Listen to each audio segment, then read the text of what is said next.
mint különös politikai tevékenységet folytató egyesület. És ugye itt 10 főnek kell egy alapító okiratot bevinni, a bíró megnézi, és így veszi nyilvántartásba a pártot. Hát de már 10 fő, ha bemegy oda pártot alapítani, az már olyan, mint a szervezett bűnözés. Egy ember nem elég hozzá? Bocsánat, 10 főnek kell a pártot megalapítani, nem a bíróság épületében, hanem alapító okirat, szabályzat és egyebekbe.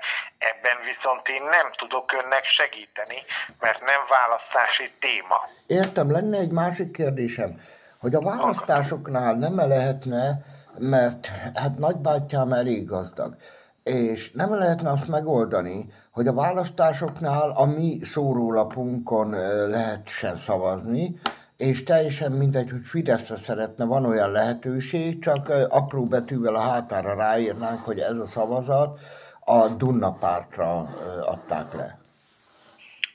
Nézze, a választás egész eljárását egy törvény szabályozza. Ebbe a törvényben benne van, hogy a szavazólap előállítása az a Nemzeti Választási Iroda feladata.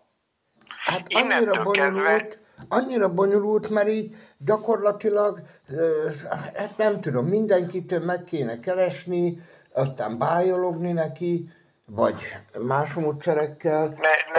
Nem értem a felvetését, mert hogyha ez egy állami feladat, akkor ezzel kizártuk azt, hogy valaki úgynevezett alternatív szavazólapot állítson elő. Én ezt értem, csak akkora korrupció van, hogy másképp így nem fogok tudni győzni. Muszáj vagyok Orbán Viktor módszereit alkalmazni, de még nem tudom, hogy hogy. Mert akkora korrupció van, hogy itt mindenki megvehető, de nincs egyelőre annyi pénzem. És hát amíg nem kerülök hatalomra, nem tudom a finanszírozásait a háttércégeimnek, offshore cégeimnek növelni. Nézze, ez, amit feltesz kérdést, ez egy kampányszerű kérdés. Ezekkel nem foglalkozom. És nem tudok rá válaszolni, és nem is szeretnék rá válaszolni, mert én pusztán a jogszabályról tudok önnek. 2006-ban már az önkormányzati választásról lekéstünk, pedig nagyon esélyesek voltunk. Legközelebb 2006-ban tudnánk indulni a miniszterelnöki választáson, nem? 2026-ban lesz, 2026, feltételezem, a országgyűlési választások. Igen, akkor tud azon